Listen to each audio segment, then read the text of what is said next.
Hola, mi nombre es Noemí Estrada y esto es un mensaje para líderes, un mensaje para cualquier persona que tenga una responsabilidad en la iglesia, en los servicios que tenemos desde predicar hasta ministrar, niños, todos creo que tenemos que escuchar un mensaje como este y el mensaje del día de hoy se llama el liderazgo que sirve ciegamente.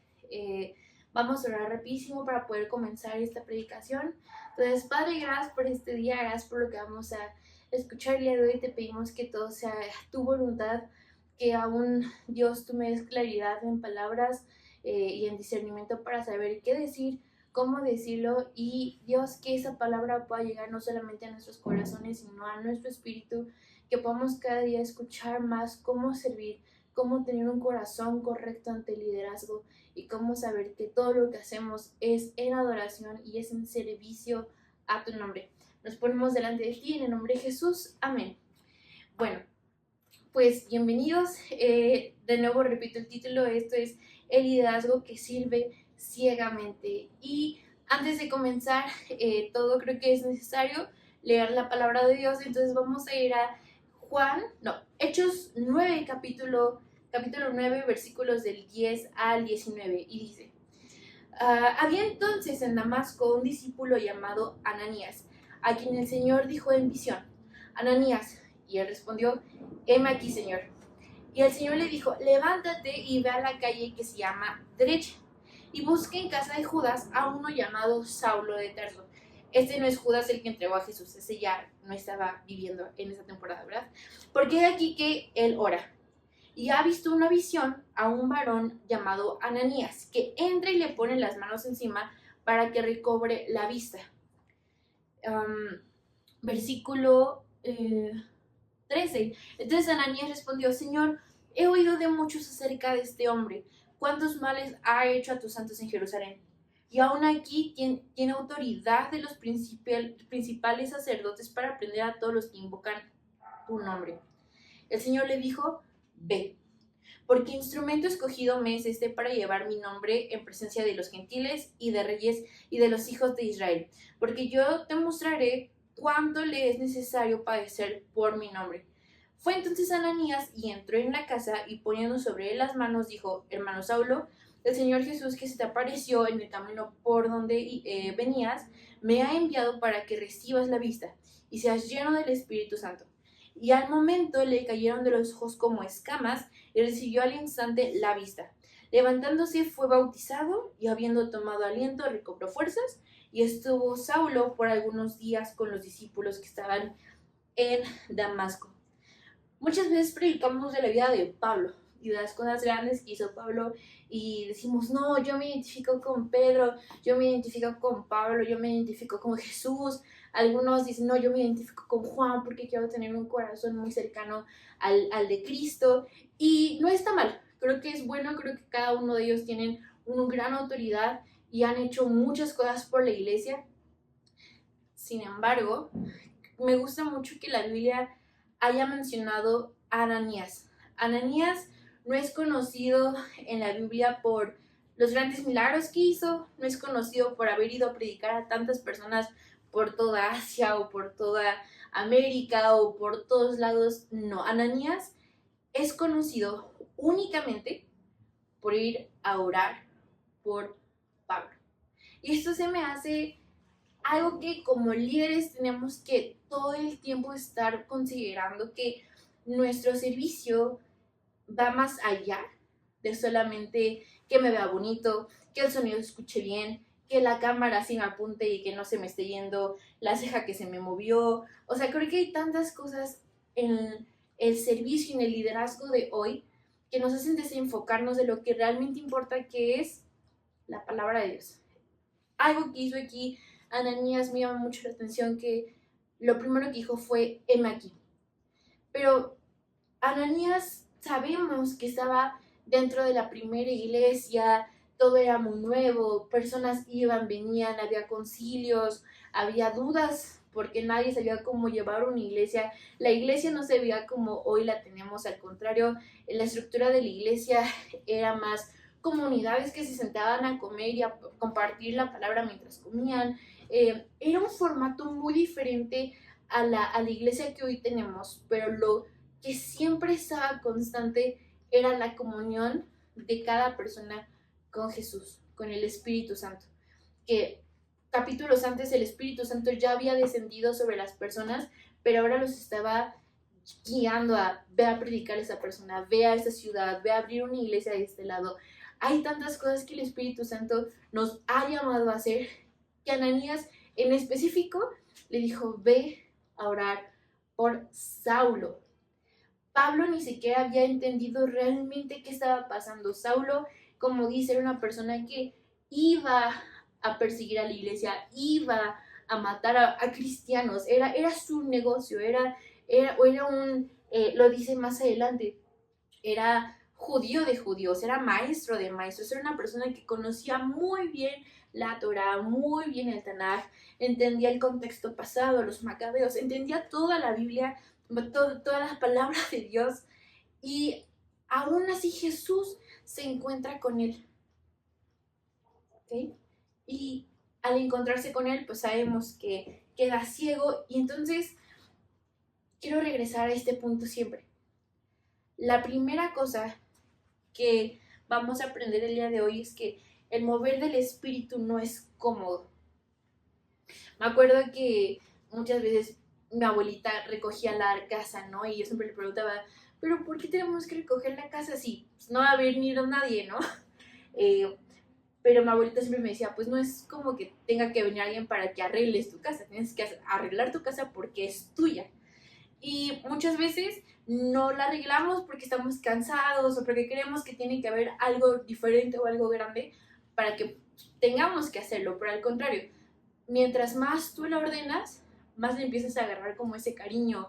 No tiene que ser cómodo, no te tienes que preparar perfectamente para un día para limpiar tu casa, no, o sea, a veces llegamos del trabajo, llegamos de la escuela, llegamos de cualquier lado y es chin, dejé los zapatos ahí, ni modo, tengo que llevarlos a la recámara, o ay, se me olvidó que tengo esto aquí, bueno, ahorita lo hago, pero sí lo hago, ¿no? O sea, sí trato de limpiar acá. Y muchas veces así puede pasar con el llamado de parte de Dios, que Él nos llama a hacer algo, y creo que tenemos que tener un corazón como Ananías que dice, heme aquí, Señor. Esa es la primera cosa que sabemos que Ananías dice en toda la Biblia, heme aquí. Aquí estoy, Dios, aquí está mi corazón, aquí estoy. Y no solamente Ananías dijo esto, grandes personas dentro de toda la historia bíblica comentan esto. Un recuerdo sería David, Samuel, otras personas más que sus primeras palabras conocidas fueron, heme aquí, Señor, aquí estoy. La Reina Valera contemporánea lo dice más lindo, me gusta más como lo dice, que es, aquí me tienes, Señor.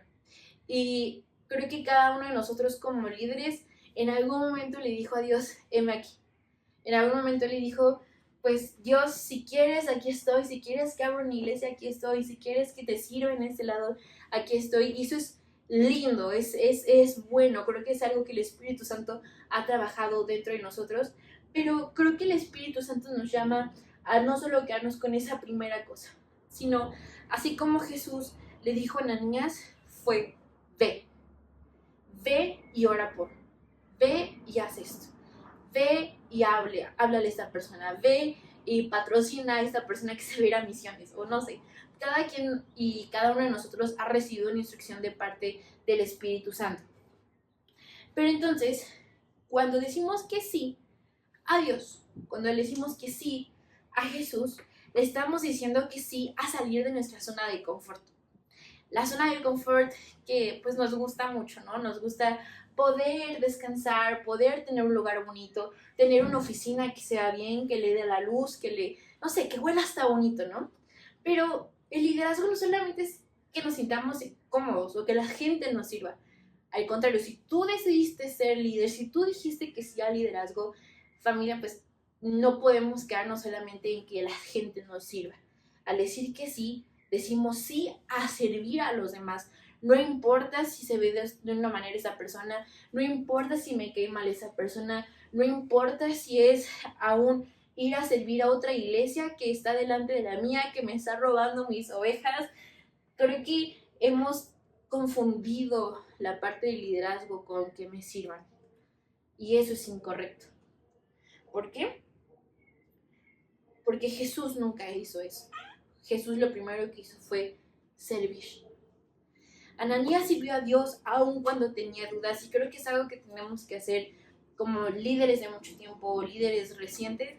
Creo que lo principal que tenemos que hacer es recordar que aún con dudas sirvamos, aún con pruebas sirvamos, aún con miedos, no sé, aún con cualquier angustia que tú tengas en tu corazón, nos enfoquemos directamente en lo que Jesús nos decía desde el principio. Primeramente enfócate en mí, tenme a mí primero y yo voy a arreglar todo lo demás.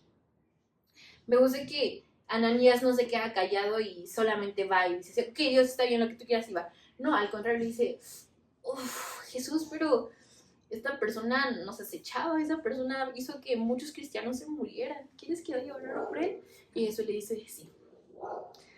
Y no sé, quizá Dios te está llamando a hacer algo por otra persona. Dios te está llamando a abrir un ministerio. Dios te está llamando a extender tus manos hacia otra área de la iglesia.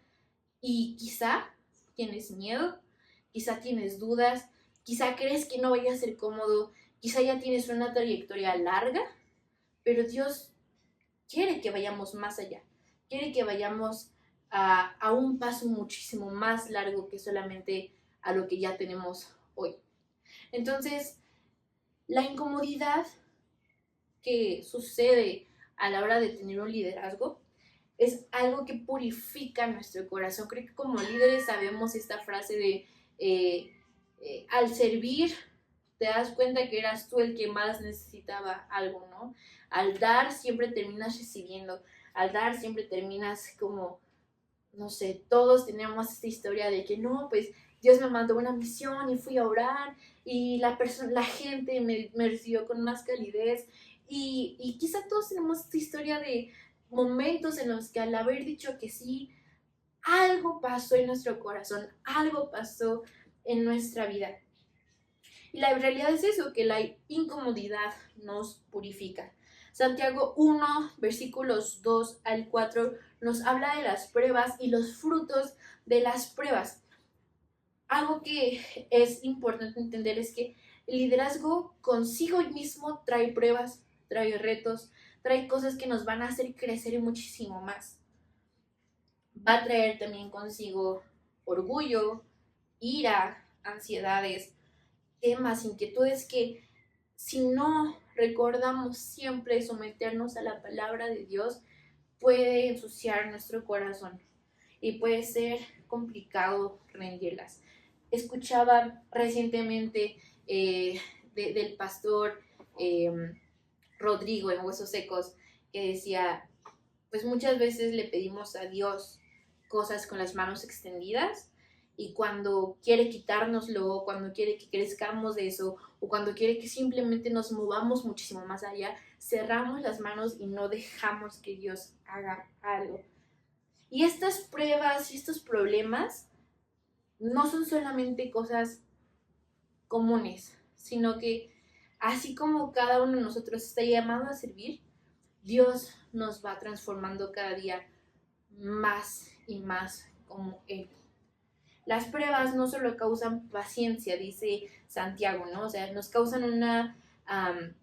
una paciencia que es diferente. No solamente es sentirnos cómodos o sentirnos como de, sí, yo soy muy paciente, yo puedo esperar que la persona que está delante de mí en el súper traiga otras 10 cosas más. No solamente es eso, sino que la palabra paciencia en el griego que está usando aquí, según la NA27, habla sobre hupomone.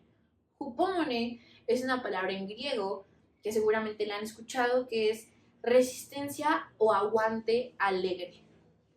Resistencia o aguante alegre. Las pruebas, como sabemos, pues son difíciles. A nadie nos gusta estar en prueba, a nadie nos gusta estar disciplinado, a nadie nos gusta que de pronto tengamos una ansiedad acá en la cabeza. Claro que no es cómodo, no es divertido, pero Algo que me llama mucho la atención de este versículo es algo que el pastor John Corson en 1996 dijo, um, y enfatizó mucho, es Pablo, Santiago aquí no está diciendo tengan un gozo si es que tienen pruebas, sino que nos dice, tengan gozo aún cuando tengan pruebas, tengan gozo en medio de las pruebas. Quiere decir la palabra que vamos a tener pruebas, vamos a tener situaciones que nos van a tener que sacar, como decíamos, de nuestra zona de confort, pero aún en medio de eso, tengamos gozo, tengamos felicidad, tengamos alegría extravagante, tengamos esta paciencia, este aguante alegre. ¿Y cómo lo hacemos? Pues, hermanos, creo que sabemos que en lo largo de la vida cristiana no vamos a encontrar un gozo o una paciencia o una alegría mejor que diario someternos al Espíritu Santo. ¿Por qué? Porque Jesús nos ayuda a redefinir entonces la palabra del liderazgo. Algo que aquí quiero que entendamos es que aún si nos va a corresponder o nos va a hacer como obligación, si lo queremos decir así, al ser esclavos de Cristo, servidores de Cristo, es que nos vamos a tener que ir a hacer las cosas que no nos gustan. Vamos a tener que ir a hacer lo que nos es incómodo, lo que nos va a ensuciar las manos. ¿Por qué? Porque el servicio según Jesús nunca es dominar o nunca es solamente mandar a las personas, sino que es servirles por completo. Y el servicio de Jesús significó muchas veces ministrar, mirar tan solo a las personas que menos eran queridas. Tenemos la Biblia llena de ejemplos donde Jesús va con el que menos era indicado, con el más vil, con el más menospreciado, y de ahí salen ejemplos que hasta hoy tenemos en vista, que hasta hoy seguimos aprendiendo de ellos. Saulo perseguía a gente, mataba a gente, terminó siendo uno de los mayores predicadores en toda la historia. María, Juan, todos, nosotros mismos. Tú y yo no tenemos algo especial. Lo único especial que tenemos es que Jesús se entregó por nosotros, que Jesús entregó hasta el último gramo de sangre por ti y por mí. Entonces, eliminemos los prejuicios que tenemos, eliminemos las ideas que de pronto todas estas luces de liderazgo puede ser que nos estén desenfocando de lo que realmente es importante, que es servir a Jesús. Como último punto quisiera hablar sobre el veneno del orgullo. Hay algo que en la Biblia nos llama mucho la atención, y esto es muy cierto, es que lo contrario de la adoración siempre es el orgullo, porque pone en un lugar incorrecto al ego. Ego en griego es yo, al yo. Y cuando decimos que sí a servir, a poner nuestras manos por la iglesia, a poner nuestras manos delante de Dios, ya no es un ego, ya no es un yo, es una constante de Dios. Pero a veces el orgullo empieza a hacer su ruido, empieza a, ay, pero la gente te tiene que servir a ti. Ay, pero es que la foto te tiene que dar de cara a ti. O, ay, es que yo creo que tendrá que ser más visto que las demás personas. O que tendría que tener un asiento hasta adelante donde el reflector siempre me dé. Ah, es que tendrá que tener un estacionamiento privilegiado. O, ay, es que tantas cosas que son únicamente ruido, que poco a poco pueden ir infectando de orgullo nuestro corazón. Filipenses 2, del capítulo 3 al 5, dice que no hagamos nada por contienda o por vanagloria. Y a veces, quizá solamente son unos cuantos, o tal vez somos muchos, pero vamos a decir, yo siendo la primera pecadora, puede ser que de pronto diga, ay, es que prediqué padrísimo, reconocimiento.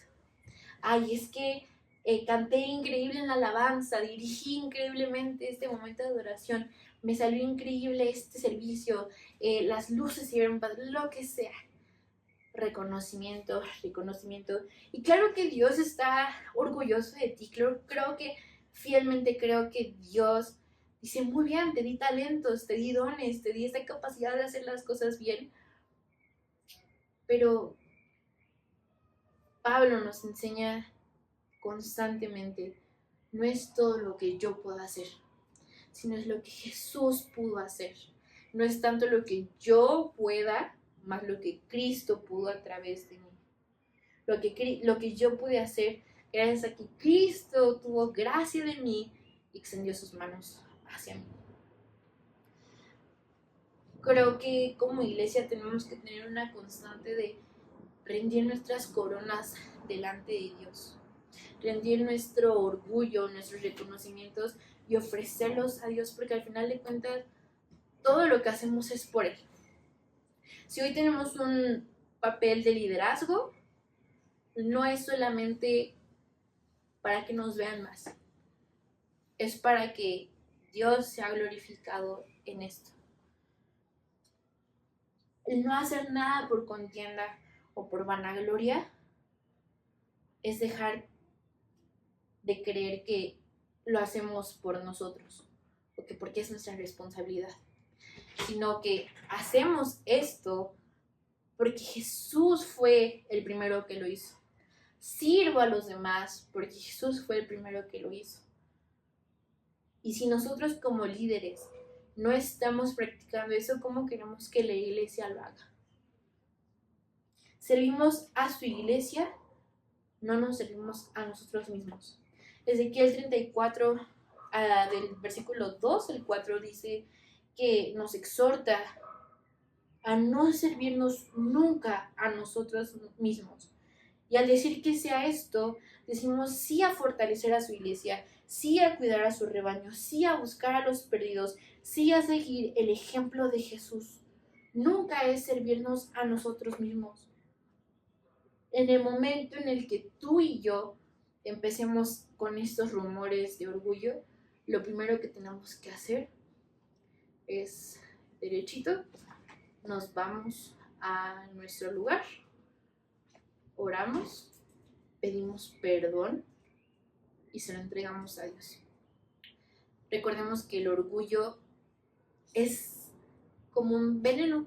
Al principio no lo sientes, hasta que te empiezas a sentir mal y empieza a crear amargura, empieza a crear ansiedad, comparación, idealismo, te empieza a hacer ojos de espejo, donde no veo a nadie más que el beneficio que yo pueda tener. Y no, Ananías pudo haber dicho no voy a ir a orar por él, pero fue. Samuel, recordando, pudo haber dicho, pues no, yo estoy aquí sirviendo bien, estoy tranquilo, no pasa nada. Jesús pudo haber dicho, no voy a servir a toda esa humanidad que me está lastimando. Los mismos a los que iba a salvar los estaban crucificando. Y aún así lo hizo. Liderar es un honor, no es nuestra identidad. Si tú te presentas, hola, soy tal líder de tal área, hola, soy tal pastor de tal, lo principal es que somos hijos de Dios. Y claro, Dios nos quiere hacer parte de su obra, pero siempre con los pies en la tierra, que somos sus hijos antes de ser líderes. Muy bien, lidereas, padrísimo. Tienes el honor de servir a personas, increíble. Pero no es tu identidad. No es tu persona es el hijo de Dios. Quiero hacer unas 2 preguntas antes de terminar. Y oramos. ¿Qué si tu nombre no es conocido por todo lo que haces, sino por una sola oración por aquella persona que todos rechazaron? ¿Qué tal si a esa persona que diario la ves, que la has rechazado, que la has olvidado, que por flojera o por comodidad o por reputación no has ido con esa persona, vas.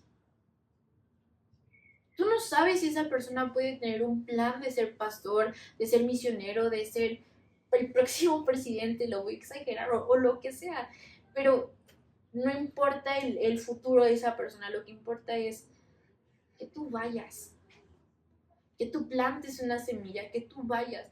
Es la última cosa que Jesús nos dijo: vayan, hagan discípulos. Nunca dijo: vayan si te sientes cómodo, ve si te gusta esa persona, ve si se viste bonito, ve si huele bonito. Es ir constantemente, es ir por las demás personas. ¿Cuánto más deberíamos de nosotros servir? Ir por aquellos. Si Jesús, siendo rey, lavó nuestros pies. Si Jesús, siendo Dios, no estimó más el haber estado en la presencia de Dios, en esa santidad, y se entregó por ti y por mí. Vamos a terminar orando en este momento, y creo que la oración que hoy tenemos que hacer son 3 puntos. Dios, recuérdame por qué sirvo, recuérdame por qué hoy estoy de líder. 2, recuérdame que el más importante en este momento y por el resto de mi eternidad no soy yo, sino eres tú. Y 3er punto, perdóname si ha habido orgullo en mi corazón y no he querido hacer tu voluntad. Entonces vamos a orar en este momento. Padre, gracias porque tu palabra nos enseña que somos hijos antes de líderes, somos siervos antes de tener autoridad. Si tú mismo lo hiciste, queremos cada día ser más como tú. Perdónanos, Padre, por haber pensado más en nosotros que en los demás. Perdónanos por haber malatendido tu iglesia al llenar nuestros corazones de orgullo o de ansiedades o de prejuicios. Permítenos cada día tener un corazón más como el tuyo, un corazón de adoradores que atienda a tu palabra, que atienda a tu llamado a ir por todas las personas. Permítenos cada día conocerte más, conocer tu voluntad. Y Padre, gracias por cada uno de nosotros que hoy está escuchando esto. Permítenos atender siempre a tu voz, tener un corazón constante de heme aquí, Dios. Y que aún si nuestra historia no es conocida o no somos famosos o no se llenan nuestras iglesias, que eso no sea lo que importe en nuestra vida. Lo que importa en nuestro corazón siempre sea ir por los demás. Ir por quien tú irías, que es por todos. Gracias por lo que haces, gracias por lo que harás. En el nombre de Cristo Jesús. Amén. Y esto sería todo por hoy. Gracias por unirte. Bonito día.